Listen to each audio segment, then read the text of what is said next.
사순절 기간 동안 내가 예수님의 이름들, 여러 다른 이름들에 대해서 살펴보고 있습니다. 예수, 또 그리스도, 주, 지난주에는 임마누엘까지 이렇게 살펴보았습니다.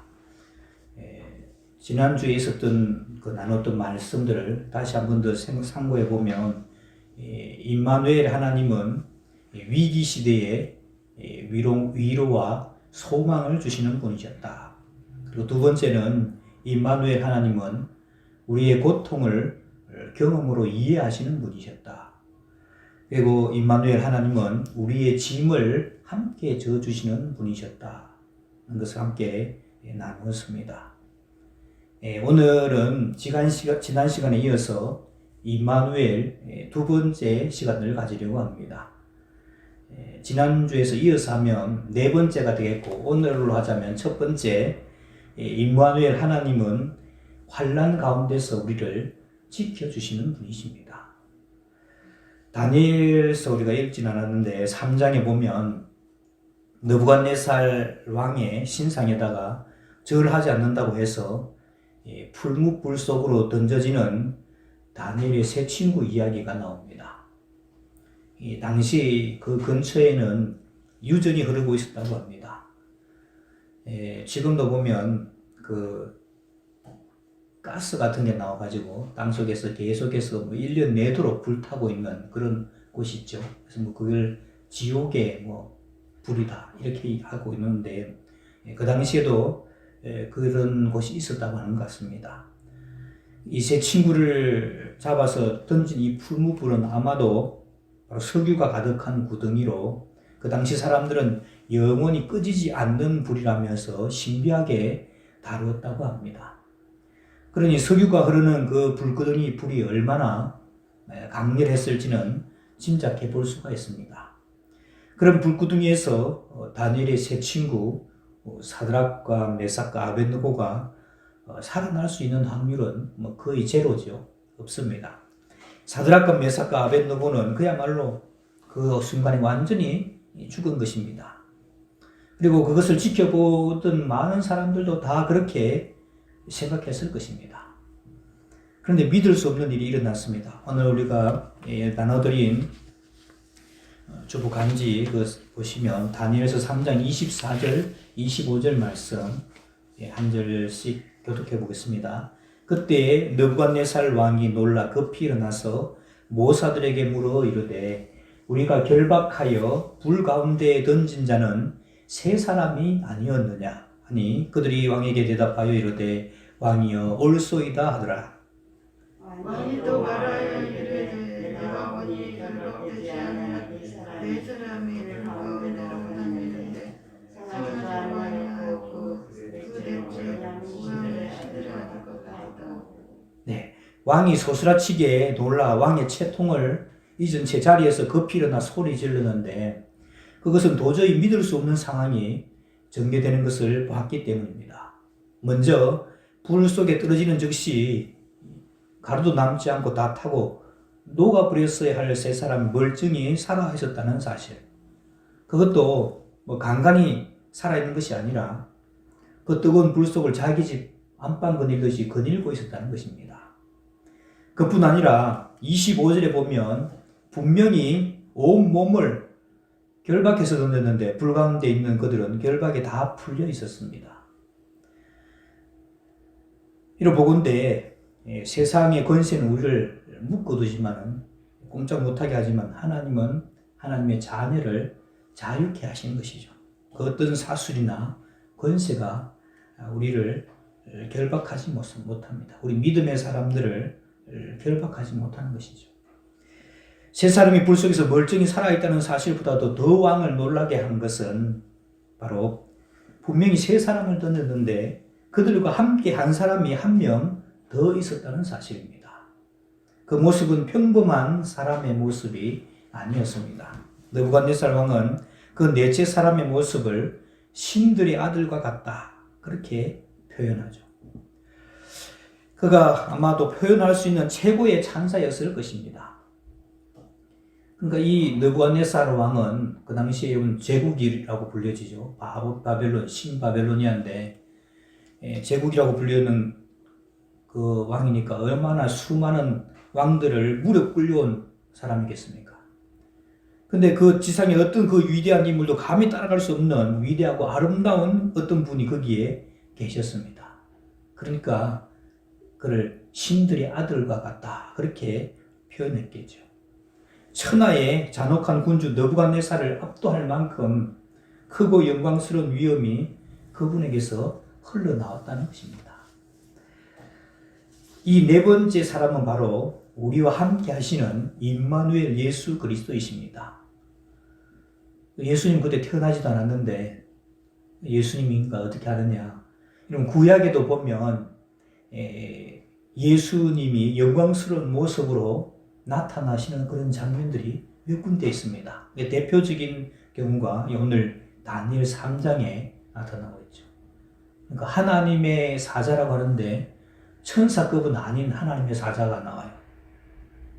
천사들은 아닌데 하나님의 사자로 표현되는 것들은 그 이제 학자들이 예수님을 그렇게 표현하고 있지 않는가 그렇게 짐작을 합니다.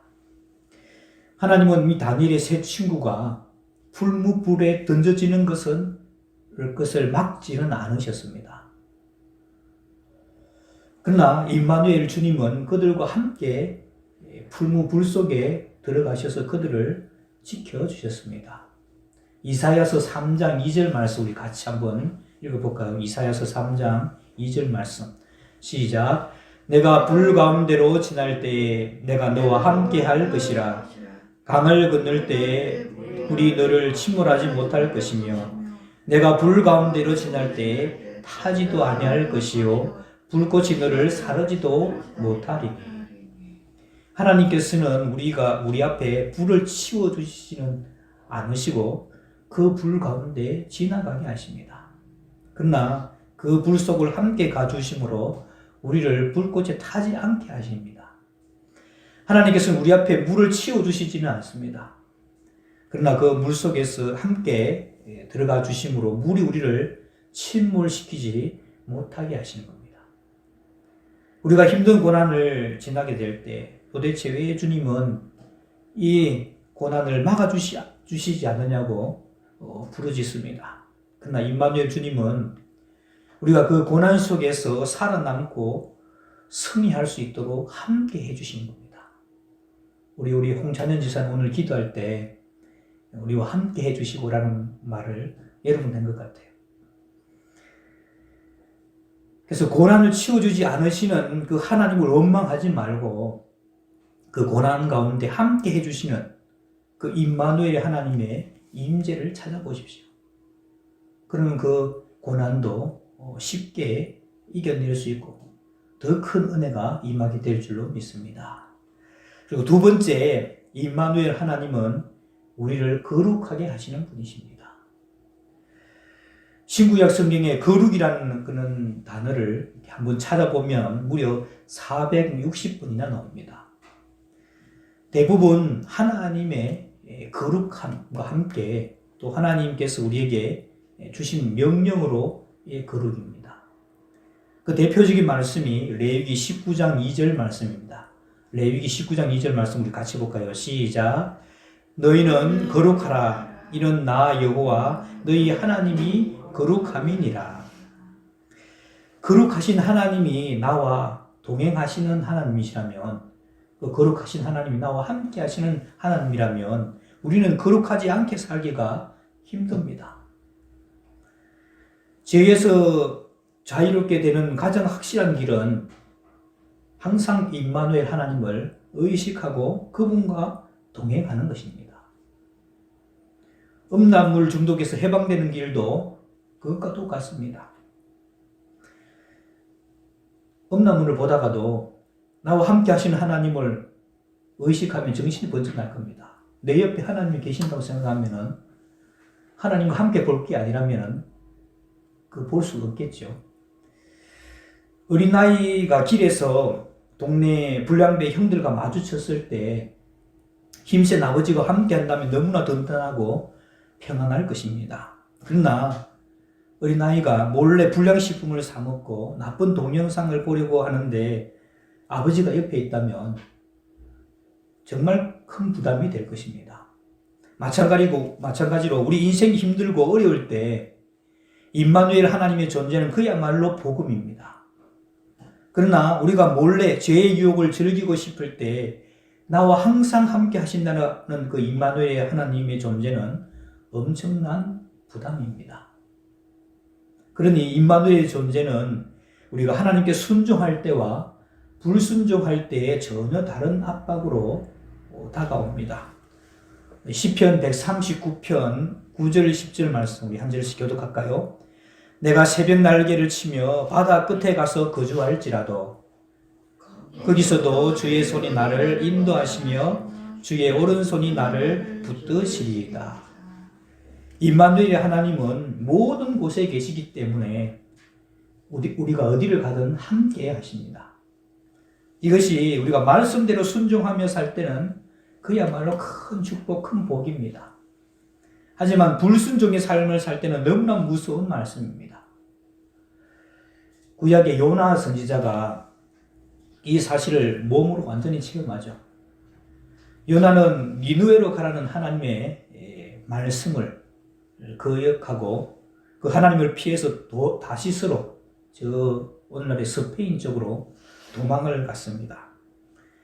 그렇지만 하나님께서는 이미 바다에서 그를 기다리고 계셨습니다. 폭풍으로 그의 앞길을 막으시고 물고기 뱃속에서 그를 회개시켜서 다시 순종의 길을 가게 했습니다. 그러니까 여러분 물속에서 물고기 뱃속에서 3일 동안 있어 보세요. 굉장히 힘들었을 겁니다. 불순종하게 되면은 그 힘든 것들을 겪어야 하는 것이죠. 이렇듯 임마누엘 하나님은 우리가 잘못된 길을 갈 때 반드시 망하게 하시고 하나님의 길로 다시 돌아오게 하시는 거룩의 하나님이십니다. 그러므로 내 자신이 거룩함 없이 임마누엘 하나님과 동행하심을 기대했다가는 큰 코다치게 되는 것이죠. 사사기에 보면 이스라엘 백성들이 하나님의 법궤, 하나님의 그 십계명을 담아뒀다는 그 하나님의 법궤를 가지고 전쟁터에 나갔습니다. 근데 대패하게 되죠. 그리고 그 법궤마저 빼앗겨 버립니다. 그들 생각에는 법궤만 가지고 하나님이 함께 하셔서 법궤만 가지고 하면 하나님께서 함께 하셔서 무조건 승리할 것이라고 그렇게 착각을 했던 것입니다.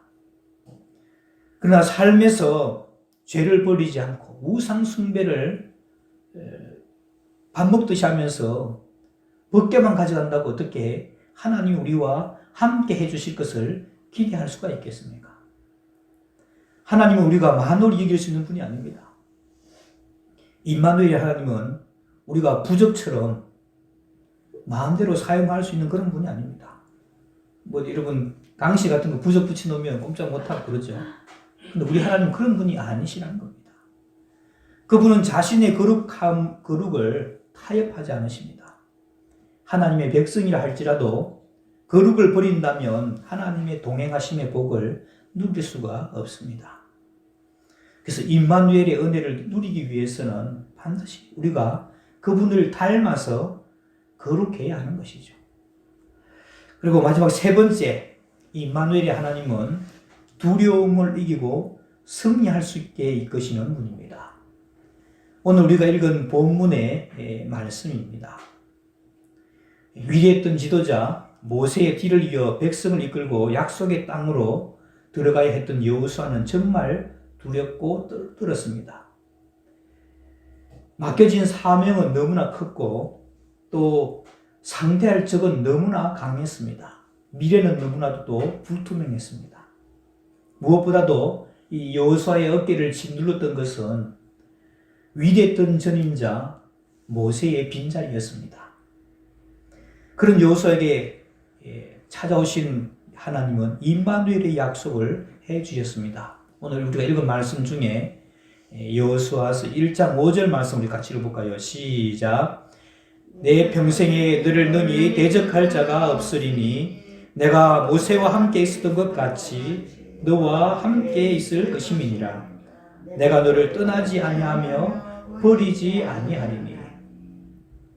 하나님은 내가 여호수아 너와 함께하면 너도 모세 이상의 위대한 일을 능히 감당할 수 있다고 말씀하십니다. 모세가 위대한 것이 아니라 모세와 함께 했던 하나님이 위대하다, 그렇게 말씀하고 있는 것이죠. 그러므로 중요한 것은 개인의 능력이 아니라 하나님이 함께 하시느냐 안 하시느냐인 것이죠. 그래서 우리가 상황이 어렵다고 두려워해서 안 될 것은 하나님이 우리와 함께 하시기 때문입니다. 성경에 보면 두려워하지 말라는 말씀이 수없이 많이 나오고 있습니다. 다 하나님께서 우리들에게 하시는 말씀들입니다. 특히 두려워하지 말라는 말 다음에 바로 옆에 따라다니는 말이 내가 너와 함께한다, 이런 약속입니다. 그러니까 두려워하지 말라는 것이죠. 임마누엘의 약속에 임마누엘 하나님의 약속인 겁니다. 두려움을 이기는 결정적인 해법은 하나님이 나와 함께 하심을 확신하는 것입니다. 대개의 두려움은 문제의 크기가 내가 가진 자원보다 훨씬 크다고 생각될 때 오는 것입니다. 그러므로 내가 커지면 문제는 상대적으로 작아지게 되고 두려움도 없어지게 되는 것입니다. 여러분, 운전을 할 때 운전 초보는 두렵죠. 뭘 해도 두렵습니다. 근데 운전을 많이 해본 사람들은 전혀 두렵지 않고 능숙하게 그 모든 일을 하는 겁니다. 왜? 운전이라는 그 문제보다도 훨씬 자기가 크다고 생각되기 때문에 그런 것이죠. 사람들이 계속 두려워하는 것은 늘 자신이 가진 자원으로만 문제를 해결하려 하기 때문입니다. 문제가 얼마나 큰지를 자꾸 생각하고 이에 비해서 내가 가진 자원은 얼마나 형편없는지를 생각하는 겁니다. 이런 인생을 살기가 얼마나 힘이 들겠습니까? 내가 가진 돈으로는 턱도 없겠는데, 내 인맥으로는 턱도 없겠는데, 내 실력으로는 턱도 없는데, 직장 구하는 문제, 결혼하는 문제, 건강치 못한 육체, 우리 교회의 부흥 문제, 코로나 바이러스 이후에 올 경제적인 어려움, 모든 문제들을 우리가 가진 자원으로만 해결하겠다고 생각하니까 두려움에서 헤어나올 수가 없는 것이죠. 오늘 우리가 읽은 이 본문으로부터, 이 본문의 시대로부터 거의 40년 전에 12명의 정탐꾼으로 가나안 땅을 정탐한 후에 12명이 보고를 하게 되었습니다. 그 12명 중에 10명에게는 가나안의 문제가, 가나안 땅의 문제가 훨씬 더 크게 보였습니다. 그들은, 가나안 원주민들은 자이언트, 거인들이고, 그들 중에서 우리가 아낙 자손 같다. 이러면 골리앗이 속해 있던 것이 아낙 자손이죠. 그 골리앗의 그 조상들을 봤다는 것입니다. 그리고 그 성읍이 너무 견고하다는 것을 봤습니다. 그리고 자신들의 자원과 그것을 비교하는 겁니다. 그래서 자기들은 그들에 비하면 메뚜기와 같다, 그렇게 보고를 하는 것이죠. 하지만 여호수아와 갈렙 역시 똑같은 것을 보았지만은 두 사람은 달랐습니다. 그 문제보다는 그들과 함께 하신 하나님을 보고 하나님이 가나안의 문제보다 더 큰 분임을 확신했습니다. 우리가 작지만은 우리와 함께 하신 그 하나님이 그 가나안의 문제보다도 훨씬 더 큰 분임을 확신한 것이죠.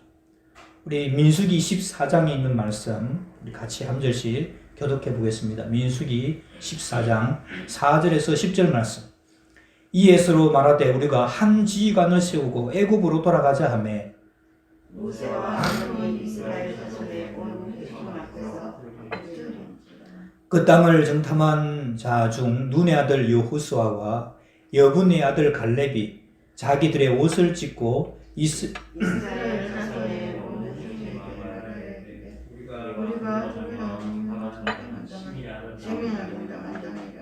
여호와께서 우리를 기뻐하시면 우리를 그 땅으로 인도하여 들이시고 그 땅을 우리에게 주시리라. 이는 과연 젖과 꿀이 흐르는 땅이니라. 다만 여호와를 거역하시는 자라 또그땅 백성을 어려워하지 말라. 그들은 우리의 목이라. 그들의 보호자는 그들에게서 떠나고 여호와는 우리와 함께 하시느니라. 그들을 두려워하지 말라 하나. 온 회중이 그들을 돌로 치려 하는데 그때 여호와의 영광이 회막에서 이스라엘 모든 자손에게 나타나시니라. 12명 중에서 당당히 하나님께서 우리와 함께 하심을 말했던 그 여호수아가 이제 40년이 지나고 본인이 지도자로 서 있는 겁니다.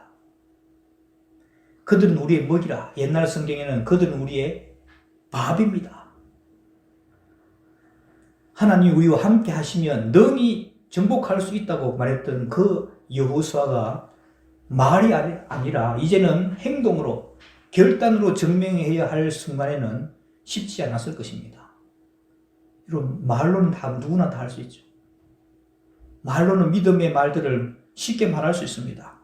또 내 일이 아니고 남의 일이면 또 쉽게 말할 수가 있는 것이죠. 근데 이제 이 여호수아가 지금 40년 전에 했던 말은 내일 직접적으로 해야 되는 건데 지금은 본인이 직접 해야 될 일인 것이죠.